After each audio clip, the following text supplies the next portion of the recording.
নমস্কাৰ, মই art and craft designer Pranavi Baruah. এখন ফটো দেখুৱাইছোঁ। এই ফটোখনত যিগৰাকী আছে তেওঁৰ নাম হৈছে জ্যোতিশিখা গোস্বামী। তেওঁ কাৰ্বি আংলঙৰ আৰু বৰ্তমান গুৱাহাটীৰ নিবাসী। তেওঁ এযোৰ ধুনীয়া কাপোৰ কৰিছে।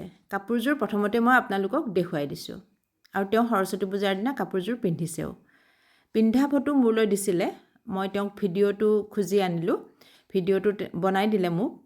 যি নহওক, এই কাপোৰযোৰ দেখাত এনেকুৱা লাগিছে হেণ্ড এম্ব্ৰইডাৰী নাইবা মেচিন এম্ব্ৰইডাৰী, কিন্তু হেণ্ড এম্ব্ৰইডাৰী বা মেচিন এম্ব্ৰইডাৰী এটাও নহয়, এইটো হৈছে লিকুইড এম্ব্ৰইডাৰী।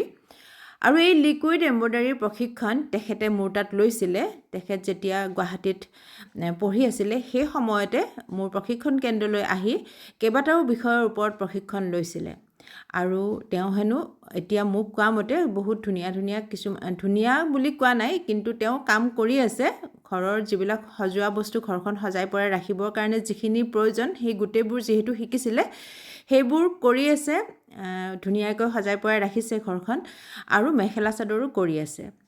এনেকুৱা ধৰণৰ যদি প্ৰশিক্ষণ আপোনালোকে ল'ব বিচাৰে লিকুইড এম্ব্ৰইডাৰী, তেনেহ'লে মোৰ লগত যোগাযোগ কৰিব পাৰে। আৰু যদি এনেকুৱা ধৰণৰ মেখেলা চাদৰ আপোনালোকক প্ৰয়োজন হয়, তেনেহ'লে আপোনালোকে ইয়াত কমেণ্টত জনালে জ্যোতিশিখাই বনাই দিব আপোনালোকক। তেওঁৰ লগত আপোনালোকে যোগাযোগ কৰিলে এনেকুৱা ধৰণৰ লিকুইড এম্ব্ৰইডাৰীৰ ধুনীয়া মেখেলা চাদৰ আপোনালোকে পাব। আৰু বহুকেইগৰাকী আছে, তেওঁলোকেও বনায়।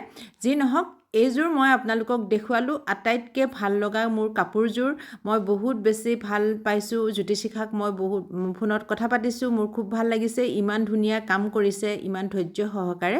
অৱশ্যে এনেকুৱা ধৰণৰ কাম কৰিবলৈকে ধৈৰ্যৰ প্ৰয়োজন হয়। ধৈৰ্য নাথাকিলে এনেকুৱা কাম কোনেও কৰিব নোৱাৰে। আৰু মই এই ভিডিঅ'টোৰ যোগেৰে জ্যোতিশিখালৈ মই এটা বাৰ্তা পঠিয়ালোঁ। জ্যোতিশিখা, তুমি এনেকুৱা ধৰণৰ কাম কৰি থকা, আগুৱাই যোৱা। মোৰ ভাল লাগে, যিহেতু শিকিছিলা কষ্ট কৰি, আৰু শিকাৰ ফলত তুমি ধুনীয়া কাম কৰিব পাৰিছা। ভৱিষ্যতত আৰু ধুনীয়া কাম কৰি যোৱা, সেয়ে মোৰ আশা। আৰু আপোনালোককো মই দেখুৱালোঁ জ্যোতিশিখাৰ কামবোৰ কিমান ধুনীয়া, কিমান নিখুঁতকৈ কৰিছে। চাওক, একদম ওচৰৰ পৰা দেখুৱাই দিছোঁ। নিখুঁত বুলি ক'বলগীয়া কাম কৰিছে জ্যোতিশিখাই। লিকুইড এম্ব্ৰইডাৰী কৰিবলৈ খুব সহজ, কিন্তু আঁকাটোৱে বহুত ডাঙৰ কাম। সেই আঁকা ধৈৰ্যটো থাকিব লাগিব। আঁকি লৈ পেলাই কৰিব লাগে।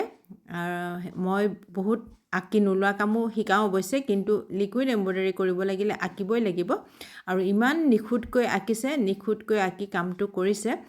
সেইকাৰণে মই আপোনালোকক ওচৰৰ পৰা দেখুৱাই দিছোঁ। আৰু ভিডিঅ'টো ভাল লাগিলে আপোনালোকে শ্বেয়াৰ কৰিব। আজিলৈ ইমানেই, ধন্যবাদ।